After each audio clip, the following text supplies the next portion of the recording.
શ્રી વલ્લભા. ઠીક, પ્રસાદ નથી લીધો એટલે વલ્લભાધીશ ગિરિરાજ ધરણ કી, શ્યામ સુંદર શ્રી અમને શ્રી ગુસાઈજી પરમ, શ્રી ગોકુલ નાથ કી, દાવ દયાળ કી, श्री नवनीत प्रिया लाल की जय. अपने माथे बिराजता सेव्य स्वरूप की बधाई वैष्णवने जाजा કરીને જય જન્માષ્ટમીની ખૂબ ખૂબ બધાઈ, ખૂબ ખૂબ બધાઈ, ખૂબ ખૂબ પાટોત્સવની ખૂબ ખૂબ બધાઈ, ખૂબ ખૂબ બધાઈ, ખૂબ ખૂબ બધાઈ. પાટોત્સવ આપણે ઘણી વાર કહ્યું છે કે પાટોત્સવ કેમ કહેવાય, પણ આપણે ઓલું કેવું છે, આજે બપોરે ખાધું હોય તો સાંજે યાદ ન હોય. તમારે થાય છે એવું? મારે એવું થાય છે. એટલે આપણને લગ્ન હોય ને એના ગીત ગાવા જ પડે. એટલે પાટોત્સવનું લીલાનું અનુસંધાન કરીએ તો 1.5-2 કલાક થાય. પણ આપણે ટૂંકમાં આજે એટલે, કારણ કે આપણા માથે બિરાજતા આપણા ઠાકોરજીનો પાટોત્સવ, એના ગુણાનુવાદ ન કરીએ, એના વખાણ ન કરીએ. આપણું નાનું ટેણિયું હોય ને, એને 5 વર્ષ સાતા હોય અને ઘરમાં વાતો કરીએ, આને કુટુંબ સહિત કહેજો, આને બેને કહેજો, આને છોકરાઓને કહેજો. એ બહાર રમવા જાય ને એટલે તરત કહે, મારા ઘરે છે ને આજે મારા જન્મદિવસમાં આટલા બધા મહેમાન આવવાના છે. સાચું કે ખોટું?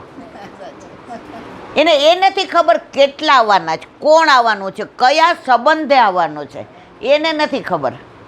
પણ બહાર જઈને જ્યારથી આપણે નક્કી કર્યું હોય કે આરાધ્ય તેને 5 વર્ષ થાય છે એટલે આપણે પાર્ટી રાખવી છે, તો સ્કૂલમાં એને વગર કીધે બધાને કહે, રમવા જાય ત્યાં આજુબાજુ બધાને કહે, નાના નાનીનો ફોન આવે તોય કહે, આપણે ઘણા ન કહેવું હોય ને એને કહે. બાળક છે તો લૌકિક બાળકને પણ પોતાનો જન્મદિવસ હોય તો અંદર કેવો હરખ હોય મારા વાલા. લૌકિકનું તો છોડો, હમણાં અમે એક જગ્યાએ ગયા હતા, મને લાગે તું આવી હતી, 75 યર્સ ઓલ્ડ, 75 વર્ષના બા, એમનો જન્મદિવસ હતો. એટલે એના છોકરાએ પૂછ્યું કે બા, તે અમારા માટે કર્યું છે, અમે કશું જ તારા માટે નથી કરી શકતા. અમે અમારા ચામડીના જોડા સીવડાવીએ ને મા બાપ માટે તોય ઓછા છે, પણ બા અમારી ઈચ્છા એવી છે કે તને ગમતા ને બધાને બોલાવીએ, તને મજા આવે ને એવા બધાને બોલાવીએ. બા હતા ને એ બહુ બોલી નહોતા શકતા, બોલવા જાય ને તો હોઠ બીડાઈ જતા હતા. એટલે એણે વિડીયો કાઢ્યો, મોબાઈલ, મારો ફોટો બતાવીને કે આને બોલાવ, અને પછી આ બધાને બોલાવ. જે એણે પછી નામ કીધા, કે પછી મને કીધું તમારા સત્સંગ મંડળને લઈને આવજો. હવે એટલું બધું દૂર હતું કે મારા સત્સંગ મંડળવાળા બધા કેવી રીતે આવે? તો પછી અમે 2-3 જણા, દાદા, રીમા કે હું ના, અમે ગયા. તો 75 વર્ષે બા મને શું કહે ખબર છે? મારા નાના દીકરાનો ફોન કાનમાં કે હજી અમેરિકાથી આવ્યો. મેં કીધું બા, ત્યાં રાત ને દિવસ હોય ને, એટલે અહીંયા જ્યારે રાત થશે ને ત્યારે ત્યાં દિવસ પડશે ને એટલે ફોન કરશે. મારે કહેવાનો આશય વર્ષનું હોય કે 100 વર્ષનું હોય, દરેકને પોતાનો જન્મદિવસ હોય ને તો બધાય વધાઈ આપે, બધાય હેપી બર્થડે કહે, તો બધાને ગમે. તો આ તો આપણા અલૌકિક પતિ, આ આપણો અલૌકિક લાલો. એક મિનિટ રેખો. કરોડો જન્મોથી આપણે એનાથી વિખૂટા પડ્યા છીએ. આપણે આપણું સ્વરૂપ ભૂલી ગયા, પણ ઠાકોરજી આપણને ભૂલ્યા એની પ્રતીતિ કે ઠાકોરજી એકવાર રાસ રમતા હતા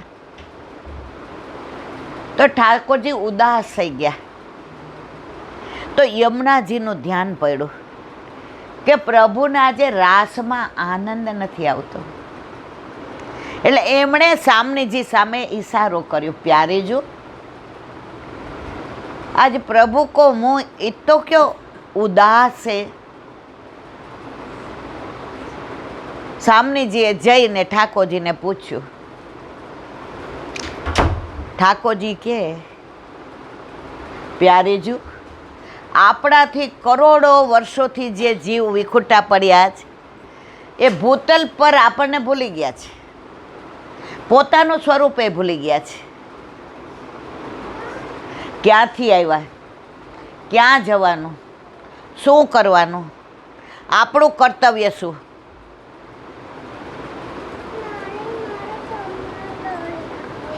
તો એમણે કહ્યું હવે શું રસ્તો કરીએ, હવે પાટોત્સવનું અનુસંધાન આવશે.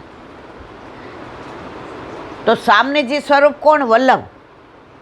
વલ્લભના કેટલા સ્વરૂપ? 3. સામનેજી સ્વરૂપ, ઠાકોરજીના મુખારવિંદ સ્વરૂપ અને આચાર્યજી સ્વરૂપ. આચાર્યજી સ્વરૂપ બધા માટે, આખી દુનિયા માટે. વલ્ભાચાર્યજી બધાય લખે ને વલ્ભાચાર્ય, આપણે તો મારો વલ્લભ, જય જય વલ્લભ પ્રભુ. કંઈ વાગી જાય તો એ વલ્લભ.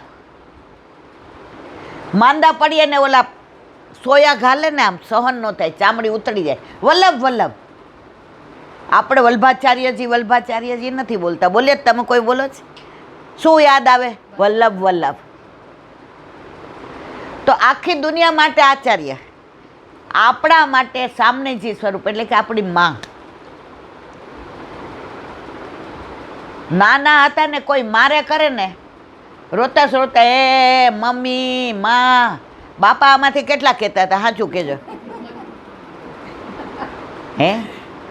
તો એ વલ્લભને ઠાકોરજીએ આજ્ઞા કરી. વલ્લભનું પ્રાગટ્ય કેવી રીતે તમે બધા જાણો છો કે ઠાકોરજી એકવાર બિરાજતા હતા, સામનેજીનો વિરહ કરતા હતા અને સામનેજી પધાર્યા. તો ઠાકોરજીના હૃદયમાં અન્ય ગોપીનું પ્રતિબિંબ જોયું. તો રાધાજીને શું થયું? અરે મારા સિવાય આ કોણ છે? હતા કોણ? રાધાજી. અને પાછા વયા ગયા. પ્રભુ તો તન્મય હતા. રાધે રાધે રાધે રાધે રાધે. લલિતાજી ક્યારે પ્યારી છું ક્યું આઈ પાપ છું? તો કે પ્રભુને મારી જરૂર નથી, એના હૃદયમાં તો કોઈક બીજી ત્રિયા એટલે કે બીજી, સમજ્યા ને? લલિતાજી આવ્યા. એ કે અરે પ્રભુ આજે સવારનો સામનેજી વિરહ કરે છે અને આપણા હૃદયમાં કોણ બિરાજ? ઠાકોરજી આંખો ખોલીને કે હે લલી, રાધે રાધે બિના શ્યામ આધે. હું તો અડધો જ છું. રાધાજી આવશે ને ત્યારે આખો થઈશ. તો કે આપણા હૃદયમાં, તો કે મારું તો ધ્યાન, તપ, મન બધું રાધાજીની અંદર એકદમ તન્મય હતું. તો કે રાધાજી પધાર્યા હતા. તો કે દરવાજે આવીને ઊભા હશે, હું રાધાજીમાં તન્મય હતો, તો મારા હૃદયમાં એમનું જ પ્રતિબિંબ પડતું હતું. એ જોઈને ગયા અને રાધાજીએ વિરહ કર્યો. અહીંયા ઠાકોરજીને વિરહ થયો. બેયનો વિરહ ભેગો થયો. એ વિરહાગ્નિ સ્વરૂપ સાક્ષાત આપણા વલ્લભનું પ્રાગટ્ય. બોલો વલ્લભા.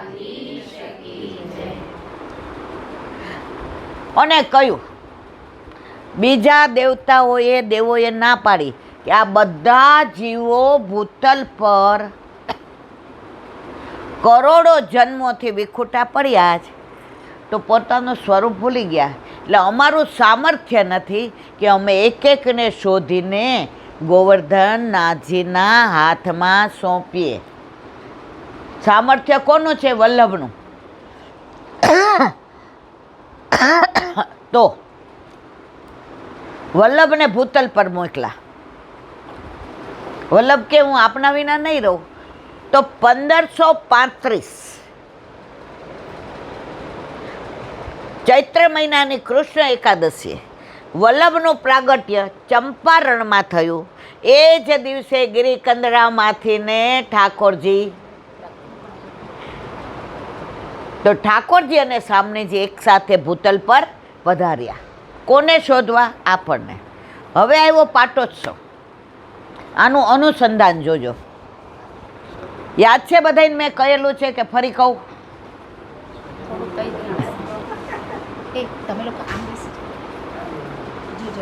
એક મિનિટ રીખો, એક આ લઈ લ્યો પછી.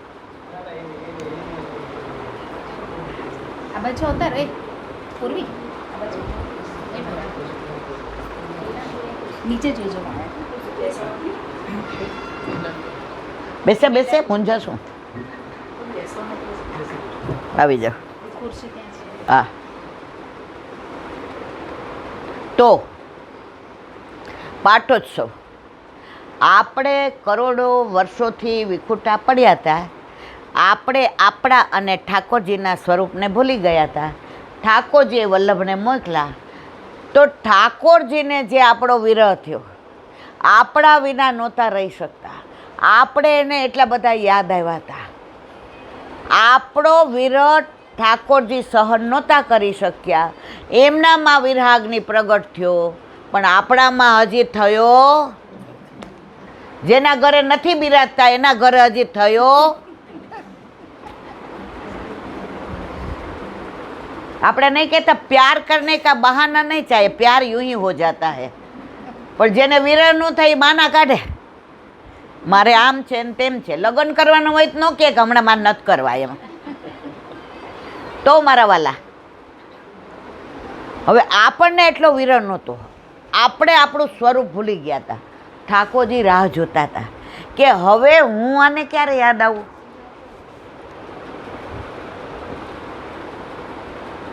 તો વલ્લભ પધાર્યા, આપણને આપણું સ્વરૂપ યાદ દેવડાવ્યું અને આપણી અંદર બ્રહ્મ સંબંધનો જે વિરહ જાગ્યો, તો આપણો વિરહાગ્નિ અને ઠાકોરજીનો વિરહાગ્નિ જે ભેગો થઈને જે સ્વરૂપ પ્રગટ થયું એ આપણા ઘરે આપણા માથે બિરાજતા આપણા ઠાકોરજી.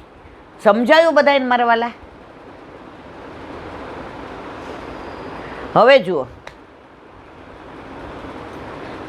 ઓલી કામવાળી બાઈ આપણા ઘરે કામ કરતી હોય. એક મિનિટ રીખો. પછી આપણા ઘરે કામવાળી કામ કરતી હોય. હવે લગ્ન થયા 20 વર્ષ થયા હોય. આપણને એમ કે પથ્થર એટલા દેવ કર્યા, આ કમાઈને બધું દવામાં નાખ્યું, પણ ખોળે તો હું ખાલીની ખાલી રહી. અને પ્રભુ કૃપા કરે અને 20 વર્ષે એના ઘરે દીકરો આવે, દેવના ચક્કર જેવો. અને પછી એનો દેર આવે અમેરિકાથી અને એમ કે ભાભી આ મુન્નો આટલો સરસ છે, આને હું ભણાવી ગણાવી અને મોકલીશ ને તો તમારી પાછલી જિંદગી સુધરી જશે. માં મોકલે ન મોકલે